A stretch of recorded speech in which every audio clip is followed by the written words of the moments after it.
يرفع الله الذين آمنوا منكم والذين أوتوا العلم درجات والله بما تعملون خبير.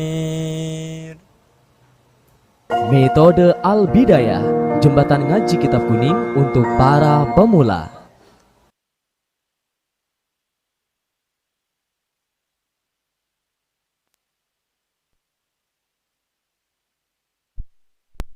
Nabil Mustafa Muhammadin sallallahu alaihi wasallam thumma khussan jami'a ikhwanihi minal anbiya wal mursalin wal awliya wa syuhada was salihin was sahabat wat tabi'in wal ulama wal musannifin thumma khussan jami'al malaikatil muqarrabin khususan la abaina wa ummahatina wa ajdadina wa jaddatina wa khususan la jami'a masyayikhina wa asatidina thumma khussan jami'al muslimin wal muslimat والمؤمنين والمؤمنات من مشارق الأرض مغاربها برها وبحرها الأحياء منهم والأموات ثم وصل محمد محي الدين تاج المفاخر وإلى عائشة نور الأمة ثم وصل محمد صديق الأمين ثم وصل محمد الفاروق ثم وصل زوجتي وإلى جميع تلاميذي. الفاتحة. أعوذ بالله من الشيطان الرجيم. بسم الله الرحمن الرحيم.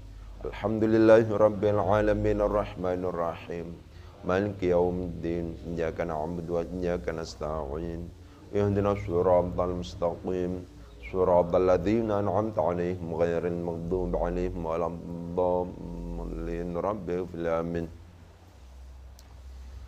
Untuk para pihak yang ikut membantu memfasilitasi dan membangun pondok niki, Al-Fatihah. A'udzu billahi minasyaitonir rajim. Bismillahirrahmanirrahim. Alhamdulillahi rabbil alamin arrahmanir rahim. Maliki yaumiddin. Iyyaka na'budu wa iyyaka nasta'in. Ihdinas siratal mustaqim. Siratal ladzina an'amta 'alaihim ghairil maghdubi 'alaihim waladdallin. Rabbil alamin. Pembangunan pondok niki supaya diparing kemudahan dan kelancaran oleh Allah Subhanahu wa taala. Al-Fatihah. A'udzu billahi minasyaitonir rajim. Bismillahirrahmanirrahim. Alhamdulillahi rabbil alamin arrahmanir rahim. Maliki yaumiddin. Iyyaka na'budu wa iyyaka nasta'in.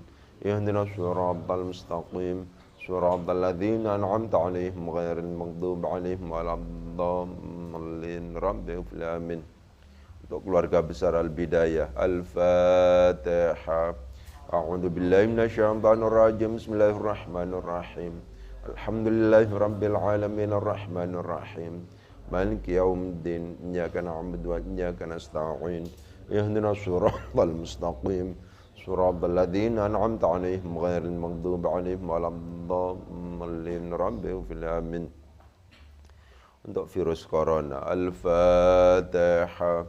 A'udzu billahi minasyaitonir rajim. Bismillahirrahmanirrahim. Alhamdulillahi rabbil alamin arrahmanir rahim. Maliki yaumiddin. Iyyaka na'budu wa iyyaka nasta'in. Ihdinas siratal mustaqim. Siratal ladzina an'amta 'alaihim ghairil maghdubi 'alaihim waladdallin. Rabbil alamin. Kita lanjutkan ya pembelajaran tentang ilmu shorof. Kita kemarin pembukaan yang akhirnya berkesimpulan bahwa ada perbedaan ya antara kaidah nahwu, kaidah shorof, serta kaidah i'lal.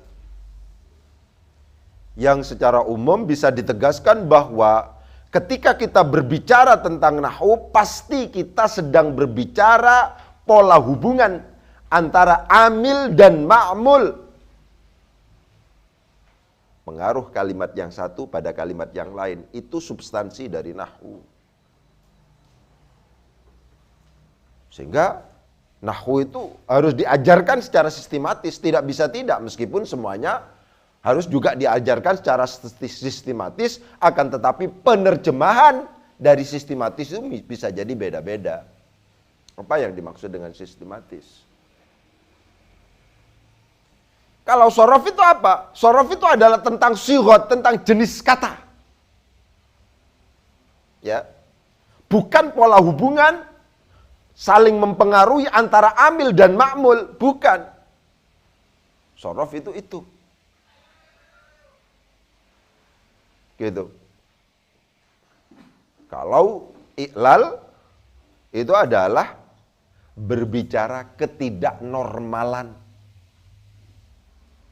Ini harusnya kalau ikut wazan seperti ini, kok bacaannya seperti ini. Itu ketidaknormalan. Seperti yang sering saya katakan, idealnya adalah ketika kemudian ini disebut sebagai mauzun dari wazan tertentu, maka mauzun ini baik dari sisi jumlah huruf maupun jenis harokatnya itu harus sama. Tidak boleh ada perbedaan. Ketika realitasnya antara mauzun dan wazan, itu kok kemudian terjadi perbedaan, baik dari sisi jumlah huruf maupun jenis harokatnya, maka disitulah kita berbicara tentang i'lal.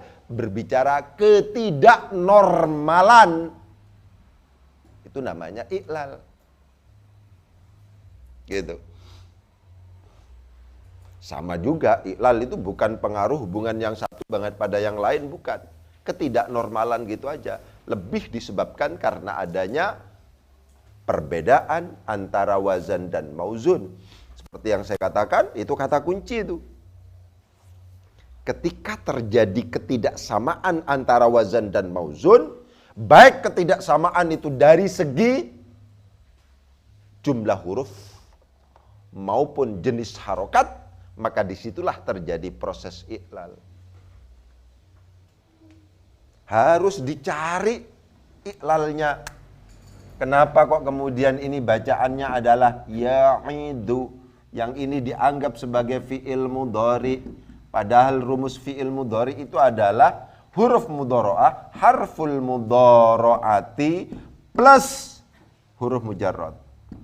Kalau seandainya asumsinya ini 3, ini 1, minimal fi'il mudhari harus 4. Ini kok dihitung 1, 2, 3. Ketika terjadi perbedaan antara wazan dan mauzun, ini dianggap mengikuti wazan yaf'ilu. Kalau dihitung 1, 2, 3, 4, 1, 2, 3, ada ketidaksamaan antara wazan dan mauzun. Ini disebut sebagai wazan, ini disebut sebagai mauzun, maka disitulah terjadi proses i'lal. Ya, begitu. Kalau sorof tidak berbicara, itu secara umum sighot pokoknya. Ya, itu penting untuk kemudian ditegaskan kepada panjenengan semuanya. Meskipun nanti juga masalah i'lal juga akan mungkin kita bahas. Ya, karena itu sebenarnya beda dengan nahwu. Dirumbunkan dengan sorof biasanya, begitu. Bagaimana cara belajar atau mengajar sorof yang baik menurut saya? Hasil perenungan, hasil penelitian. Ya. Cara belajar sorof itu bagaimana? Cara mengajar sorof itu bagaimana? Kata kuncinya memang belajar sorof itu sama dengan yang tadi, harus sistematis. Tidak bisa tidak. Gitu. Bagaimana terjemahannya sistematis untuk sorof? Sistematis untuk sorof itu harus diajarkan, ya. Yang pertama harus yang kita lakukan untuk kemudian ini adalah ta'wid dulu. Kemudian masuk pada wilayah tahfidz. Kemudian masuk pada wilayah tadrib.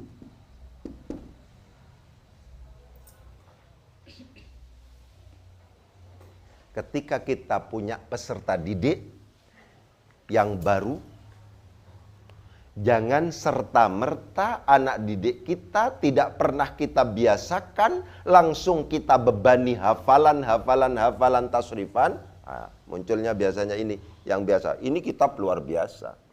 Ini biasanya kita perujukan. Al-Amthilatut Tasrifiyah di Zoom ya.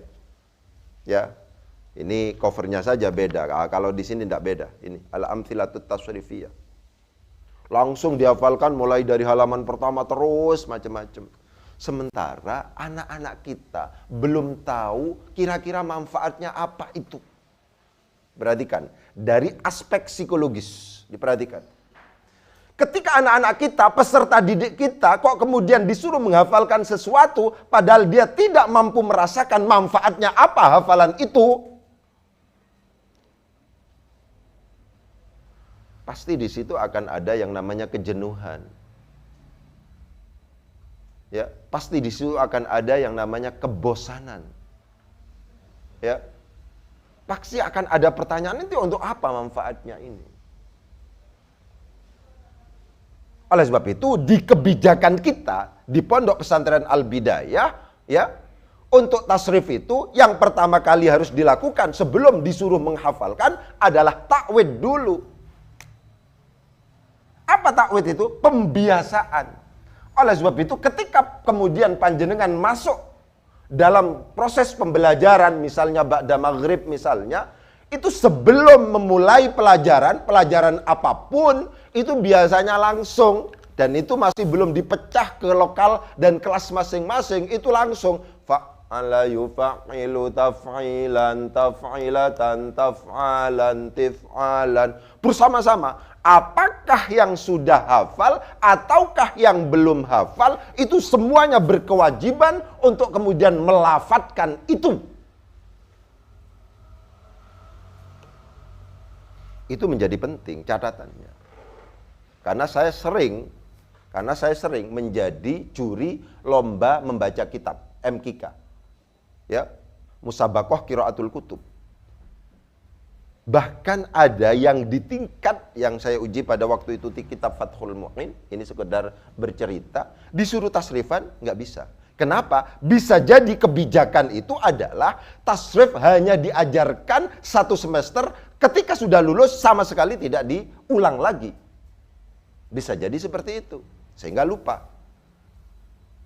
Kecenderungannya ketika kemudian harus mentasrif yang mu'tal, yang di situ ada unsur huruf illatnya, itu kecenderungannya kurang bagus, tingkat akurasinya rendah. Oleh sebab itu, saran saya, kalau seandainya sampean itu memiliki otoritas untuk berkebijakan, buatlah kurikulum yang rasional. Ya, yang rasional. Sorof itu setiap hari dipakai, gitu ya. Oleh karena demikian, baik yang sudah pernah belajar sorof misalnya, sudah lulus misalnya, atau yang belum sama sekali, itu harus melafadzkan setiap hari bersama-sama sekitar 15 menit sampai 20 menit misalnya, sebelum pembelajaran dimulai. Itulah yang kemudian kita sebut sebagai proses takwid.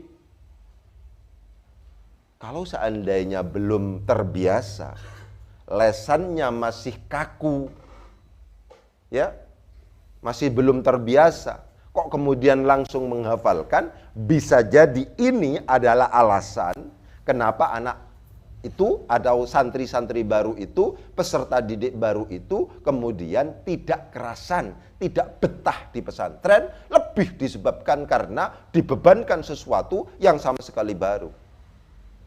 Caranya bagaimana? Jangan begitu caranya, langsung dibiasakan. Fa'ala yufa'ilu taf'ilan taf'ilatan taf'alan tif'alan mufa'alan fahuwa mufa'ilun wa dhaka mufa'alun fa'illa tufa'il mufa'alun. 1 minggu terus, ya, lidah agak enak sudah. 2 minggu terus, 3 minggu, 1 bulan, sudah mulai hafal. Karena setiap hari mendengar itu. Ya, mendengar itu, setiap hari mendengar itu. 1 bulan, 2 bulan, sudah. Tanpa disuruh secara khusus menghafalkan, proses tahfidz pada akhirnya akan berjalan dengan sendirinya. Anak hafal akhirnya. Ya, anak hafal. Ketika kemudian kita biasakan selama 15 menit atau sampai 20 menit misalnya, setiap hari itu, ya, tanpa kemudian disadari, dalam jangka waktu 1, dalam jangka waktu 2, dalam jangka waktu 3 bulan, bisa jadi sudah proses tahfidz sudah tidak disadari, sudah hafal anak ini. sudah hafal. Baru ketika sudah hafal, ada proses tadrib. Inilah yang kemudian secara rasional harus disediakan waktu khusus. Oleh sebab itu, kalau seandainya panjenengan melihat kurikulum di kita, setiap malam Rabu dan Rabu pagi, kan begitu kan? Ada pembelajaran khusus untuk tadrib, baik tasrifan lughawi maupun istilahi. Anak yang sudah terbiasa melafatkan itu dan bahkan hafal melafatkan itu, tentunya yang dihafalkan adalah yang wazan-wazannya saja. Anak yang sudah terbiasa itu dan kemudian hafal harus dilatihkan kepada yang lain. Proses latihan itulah yang kemudian kita sebut sebagai tadrib. Ini wajib menurut saya, ini kan masalah strategi pembelajaran ini, masalah sorof. Ya, sampean sudah ada yang kuliah dan ini juga nanti kita harapkan untuk mahasiswa juga. Gitu. Ya.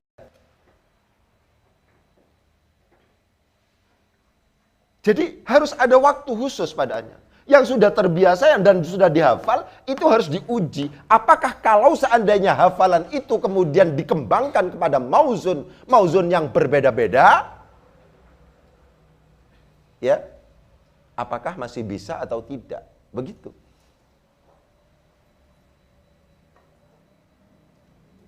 Karena demikian, sampean harus menggagas. Kira-kira pada akhirnya yang harus ditakwidkan itu materinya apa saja. Kalau seandainya sampean itu misalnya bisa membaca kitab, akhirnya bisa menyimpulkan dari aspek sorof, diperhatikan, dari aspek sorof, kira-kira yang sangat dibutuhkan itu apa? Secara umum, tasrifnya lughawi harus. Ya, tasrif lughawi harus. Lughawi ini macam-macam. Lughawi yang fi'il madhi harus yang mewakili. Ada. Dalam takwid yang 15 menit sampai 15 sampai 20 menit itu fi'il madhinya ada. Ya. Fa'ala fa'ala fa'alu fa'alat fa'alata fa'alna. Fi'il madhinya ada. Fi'il mudhari'nya juga harus ada. Yaf'ulu, yaf'ulani, yaf'uluna, taf'ulu, taf'ulani, yaf'ulna. Itu harus ada fi'il mudhari'nya. Ya. Fi'il amarnya juga harus ada. Bahkan amarnya harus dua. Karena realitasnya begitu. Ada amar ghaib, ada amar hadir. Liyadrib, liyaf'ul, liyaf'ula, liyaf'ul. Amarnya harus ada. Ya. Kemudian harus juga ada isim fa'ilnya. Yang biasa kita fa'ilun, fa'ilani, fa'iluna, wa fu'alun, wa fu'alun, wa fa'alatun, fa'ilatun, fa'ilatani, fa'ilatun, wa fawa'ilu. Inilah yang pada akhirnya harus dibiasakan takwid yang 15 sampai 20 menit itu. Jadi ada unsur fi'il madhinya yang dibutuhkan apa, ada unsur fi'il mudhari'nya yang dibutuhkan apa, ada unsur fi'il amarnya yang dibutuhkan apa, ada unsur isim fa'ilnya yang dibutuhkan apa. Itu harus. Di samping itu yang ditakwid tidak hanya lughawi tapi juga istilahi. Oleh sebab itu di dalam buku kami di sini untuk takwid itu memang 5. Takwid 1, takwid 2, takwid 3, takwid 4, takwid 5. Pembiasaan. Yang ini harus dibaca bersama-sama. Sampean biar ngerti karakter, metode, al-bidayah. Gitu. Jadi yang dibaca itu harus dipilih. Yang dibutuhkan apa? Agar anak kita terampil. Tidak bisa tidak, kita harus melakukan penelitian. Tidak bisa kemudian, sekarang asumsi mondok itu tidak sama dengan dulu. Anak kalau usia SD, lulus SMP, baru mondok, itu bisa jadi asumsi mondok cuma 3 tahun. Kalau seandainya syukur-syukur, akan dilanjutkan ke tingkat aliyah 3 tahun lagi. Jadi asumsi mondok itu adalah 3 tahun. 6 tahun dan seterusnya. Jadi terbatas maksud saya, tidak seperti dulu. Nggak ada batasan. Karena demikian kita harus melakukan penelitian. Ini yang sering saya katakan, kalau kita sebagai seorang guru, jangan berhenti membaca, jangan berhenti bertanya, jangan berhenti mendengar dari orang lain. Bisa jadi orang lain sangat progresif dan sudah lebih cepat beberapa dan sekian langkah dibandingkan dengan kita, yang itu memungkinkan kita adopsi. Ya, jadi sampean kalau seandainya ini kan sampean saya jelaskan. Oh, kebijakan ustadz itu seperti itu ya. Kita dibiasakan setiap hari 15 sampai 20 menit misalnya sebelum kelas dipecah, itu masih ada di musola misalnya, itu langsung fa'ala yufa'ilu, mulai dari tasrif lughawi terlebih dahulu, baik fi'il madinya, fi'il mudhari'nya, fi'il amarnya, kemudian isim fa'ilnya. Dan itu tidak cukup hanya yang sahih. Ini selalu saya katakan, ini semuanya harus yang mewakili bina. Ada yang mewakili bina sahih, ada yang salim, ada yang kemudian mewakili bina misalnya mudha'af, ada yang mahmus. Ini mewakili. Oleh sebab itu kalau seandainya sampai teliti, kolom-kolom yang sudah kita siapkan menjadi kolom takwid di sini, ini sudah di print ya. Ini bisa di zoom, memungkinkan. Ada fa'ala, ada madda, fa'ala, fa'alu, fa'alat. Ini yang mewakili sahih salim. Kemudian setelah itu madda tertulis juga di sini, dan itu harus dibaca bersama-sama. Ini apa? Mewakili bina yang mudha'af. Sona di sini tertulis. Ini mewakili bina. Ya, ini yang mewakili bina sona di sini. Ya, itu adalah mewakili bina yang ajwaf. Ba'a juga demikian, khofa. Akan tetapi kalau di sini sona ya sunu, ba'a ya bi'u, khofa ya khofu. Karena demikian ini beraneka ragam. Untuk wazannya, ada yang mengikuti wazan yaf'ulu, ada yang mengikuti wazan yaf'ilu, ada yang mengikuti wazan yaf'alu. Karena itu beda ternyata cara pentasrifannya.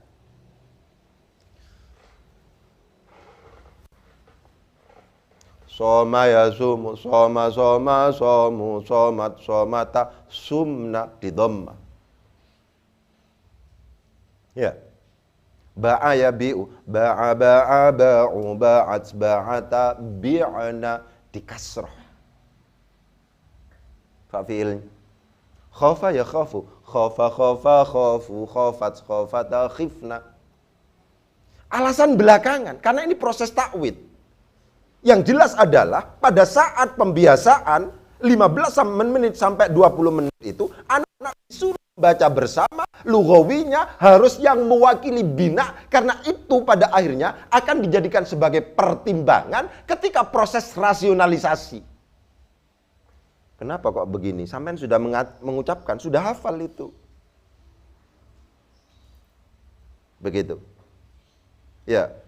Pada takwid itu wazan-wazan atau fi'il-fi'il yang kemudian untuk fi'il madinya, untuk fi'il mudhari'nya, untuk fi'il amarnya, untuk isim fa'ilnya, dan seterusnya, itu harus yang mewakili bina, harus yang beda-beda. Ada yang mewakili sahih, ada yang mewakili mu'tal. Sahihnya ada yang sahih salim, ada yang sahih mudha'af, ada yang sahih mahmus, ada yang kemudian mu'talnya itu ada yang mithal, ada yang ajwaf, ada yang nakis, ada yang lafif.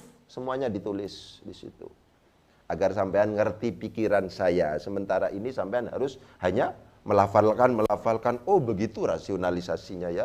Oh karena demikian maka ada takwid dulu. Agar apa? Secara psikologis anak tidak terbebani. Bayangkan kalau seandainya tidak ada proses tahfidz, proses takwid. Di mana anak baru mondok karena ada pelajaran sorof disuruh langsung menghafalkan. Untuk proses adaptasi saja, anak-anak masih bermasalah. Kok kemudian diberi beban? Inilah yang mungkin bisa jadi pemicu anak-anak tidak kerasan, apalagi pesantrennya adalah pesantren kota. Itu penting untuk kemudian dipikirkan dampak psikologisnya. Ya, dampak psikologisnya. Karena kita tidak harus peduli pada analisis psikologis semacam itu. Begitu.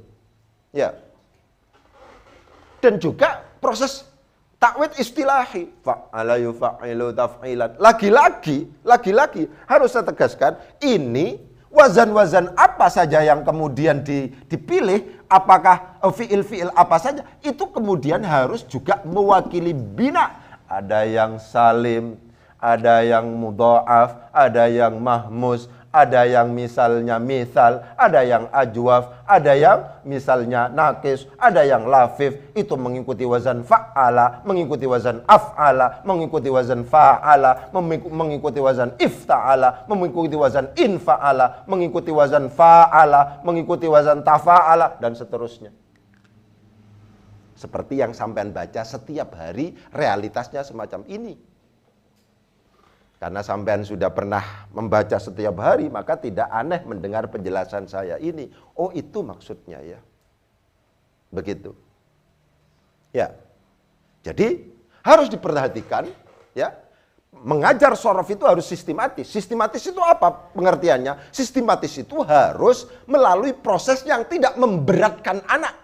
Apa proses yang tidak memberatkan anak? Membaca bersama-sama. Apakah itu yang sudah hafal atau tidak? Itu harus dibaca bersama-sama. Sebelum memulai pelajaran 15 menit sampai 20 menit itu harus bersama-sama. Artinya apa? Kebijakan yang paling penting. Oleh sebab itu menjadi penting untuk mempengaruhi penentu kebijakan. Yang punya otoritas untuk menentukan kebijakan itu penting untuk kemudian kita pengaruhi. Kita yakinkan dan seterusnya. Ya memang nggak apa-apa kalau seandainya waktunya panjang, langsung menghafalkan al-amthilatut tasrifiyah, mulai dari awal sampai akhir. Tapi pertanyaannya siapa yang bisa bertahan dalam situasi dan kondisi seperti sekarang ini? Waktunya terbatas, kesibukannya luar biasa, dan seterusnya. Setelah itu masing-masing bab itu tingkat misalnya, tingkat signifikansinya, tingkat kepentingannya, ya. Ini penting apa tidak misalnya, itu seperti apa dalam konteks misalnya mengantarkan kita untuk bisa membaca kitab, itu juga harus kita pertanyakan. Inilah yang kemudian selalu saya gembar-gemborkan, efektivitas. Efektivitas. Pelajaran kita efektif apa tidak ini? Itu semacam itu, menjadi sangat penting. Ya. Ya kadang-kadang ini kan disuruh hafalan seret-seretnya disuruh hafalan. Padahal yang nyemak gurunya juga sudah lupa misalnya. Kenapa kok disuruh hafalan? Iya, karena dendam. Dulu saya suruh hafalan. Sekarang harus hafalan juga misalnya begitu. Ya ini guyonannya seperti itu. Tapi yang paling penting harus rasional sampean. Menggagas apa yang saya teliti, apa yang saya gagas, itu menurut saya hasil kajian. Dan itu sangat-sangat ilmiah menurut saya. Itu semacam itu. Jadi harus ada proses takwid setelah 3 bulan misalnya, 2 bulan, 3 bulan. Kalau seandainya anak itu sudah kemudian merasa nyaman dan tanpa mikir sudah mampu melafatkan, berarti proses tahfidz sedang berjalan. Dan pada saat itu anak-anak harus ada latihan. Kolom latihan di sini juga sudah ada. Namanya kolom tadrib. Ada sudah, kolom tadribnya sudah ada. Itu semacam itu. Jadi penting untuk kemudian ditegaskan. Ketika sudah ngomong tentang latihan ini, saya tegaskan adalah tidak boleh anak yang misalnya tahun pertama sudah lulus shorof, kemudian tahun kedua tidak sama sekali dilatih, tahun ketiga tidak sama sekali dilatih, dan seterusnya tidak dilatih. Itu yang selalu saya katakan kecenderungannya adalah lupa.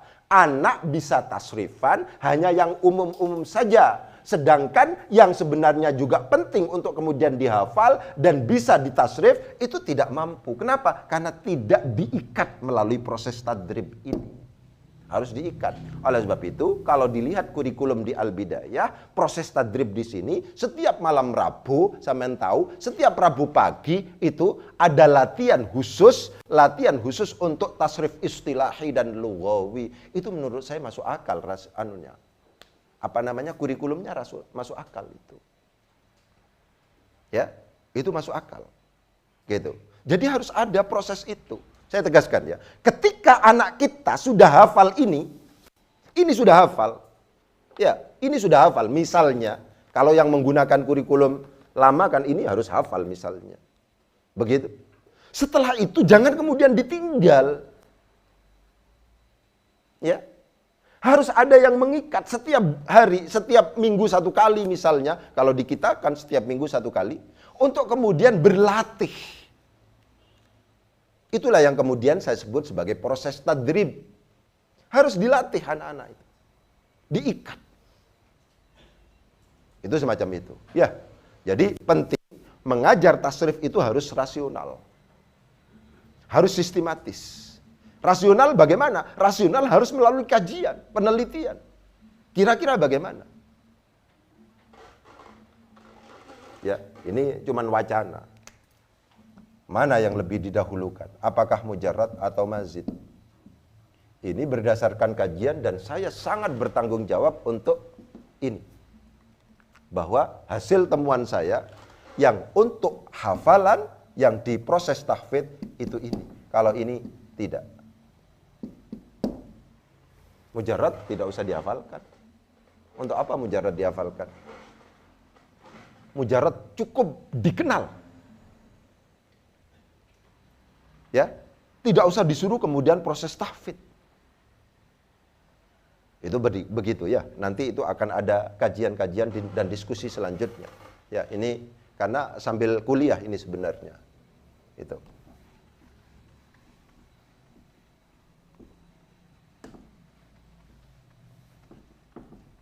Bagaimana saya memandang kompetensi bidang sorof itu?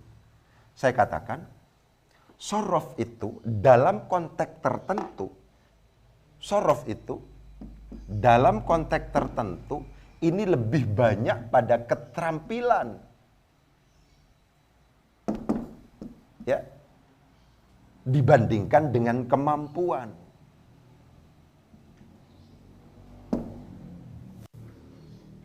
Saya memandang itu. Paradigma ini menjadi sangat penting menentukan langkah dan program lanjutan. Kenapa? Ketika kemudian ini disebut sebagai keterampilan, maka keseringan frekuensi melafadzkan itu menjadi kata kunci.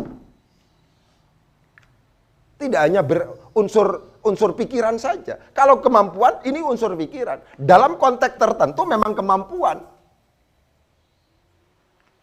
Ya, oleh sebab itu anak kecil memungkinkan melafatkan tasrifan itu memungkinkan. Anak kecil yang masih tidak bisa berpikir itu memungkinkan untuk melafatkan yang namanya sorof ini, tasrifan ini. Karena itu sifatnya keterampilan. Ketika kemudian dia setiap hari ya ikut proses ta'wid, pembiasaan itu ya bisa jadi pada akhirnya meskipun masih kecil terampil dia. Pokoknya sering. Sama dengan misalnya belajar mobil. Setiap kali kita terus, ya bisa pada akhirnya. Namanya keterampilan. Dalam konteks tertentu memang kemampuan. Ini sudah tingkat tinggi. Ketika kemudian sampean ini, kenapa Ustadz tulisannya kok muzakkin? Tulisannya begini. Ini sudah kemampuan ini. Oh iya, ini membentuk isim mangkus. Isim mangkus itu ketika tertulis tanpa al, tidak dimudhafkan dan tidak berkedudukan nasab, memang ya lazimahnya dibuang. Ya. Kenapa di sini Ustadz kok fi'il amarnya aqama itu kok aqim? Iya, di sini asalnya aqim begini. Ini setelah huruf mudhari'ah dibuang dan di sini diberi hamzah qata'nya. Ya, akan terjadi di sini iltiqa usakina ini. Ketika ngomongnya seperti ini sudah kemampuan. Anak kecil tidak usah dulu itu, karena itu ruwet. Ya. Anak kecil nggak usah dulu itu, karena itu ruwet. Gitu. Sudah, anak kecil itu batasan awalnya adalah keterampilan dulu. Pokoknya suruh melafatkan gitu aja. Melafatkan begitu aja. Terus melafatkan begitu. Ya, saya tegaskan kemampuan sorof itu lebih banyak dalam konteks pertama di tahap-tahap awal itu adalah keterampilan dibandingkan dengan kemampuan. Keterampilan kemampuan ini paradigmanya beda banget. Ketika keterampilan, maka frekuensi latihan itu menjadi kata kunci. Bukan otak yang paling penting pada saat itu. Tapi ketika sudah kita tingkatkan menjadi kemampuan, maka di situ unsur analisis, unsur kemampuan, unsur misalnya kecerdasan dan seterusnya masuk di sini. Tapi dalam konteks tertentu, untuk kemudian memberikan hiburan, memberikan angin surga, bahwa yang namanya sorof itu mudah. Loh iya, saya kok bisa ya? Saya bisa fa'ala yufa'ilu taf'ilan, taf'ilatan, taf'alan, tif'alan, mufa'alan. Kok bisa ya saya? Karrama yukarrimu takriman, takrimatan, takroman, tikroman. Kok bisa saya? Itu memberikan angin surga. Begitu. Saya nggak pernah menghafalkan ini, kok bisa ini ya? Itu yang saya katakan. Ketika kemudian dalam tahapan pertama, sorof itu lebih kita arahkan kepada keterampilan, sehingga mendengar, melafatkan untuk tasrif tafsir atau fiil-fiil yang sudah kita pilih menjadi sangat penting pada saat itu. Dan pada saat sudah hafal, sudah bisa, baru kita ngomong. Masalah bagaimana kemampuan. Oh, ini tertulis kok seperti ini. Ini kok akim, ini kok muzakkin, ini kok muzakkan. Oh iya memang, ini muzakkan ini. Akhirnya kita ngomong dalam konteks misalnya yang tinggi-tinggi itu, ini adalah misalnya mahdzufun lafdhun la khatton. Itu sudah masuk di situ sudah. Ya, di situ itu masuk di situ. Ya. Jadi itu yang mungkin bisa saya sampaikan dalam pertemuan ini. Yang paling penting adalah bahwa cara mengajar sorof itu harus sistematis, ya. Cara mengajar sorof itu harus sistematis. Sistematis itu diterjemahkan dengan tadi itu pembelajarannya harus mengutamakan takwid dulu, baru tahfidz, baru tadrib. Ketika anak kita hafal, itu jangan kemudian misalnya ditinggal, harus diikat melalui tadrib, dan itu harus diberi jatah waktu setiap minggu misalnya 1 kali dan seterusnya untuk latihan tasrif istilahi maupun lughawi. Mungkin itu yang bisa saya sampaikan, semoga manfaat. Bismillahirrahmanirrahim. Allahumma sakhir lanal kutuba kullaha. Allahumma sakhir lanal kutuba kullaha. Allahumma sakhir lanal kutuba kullaha.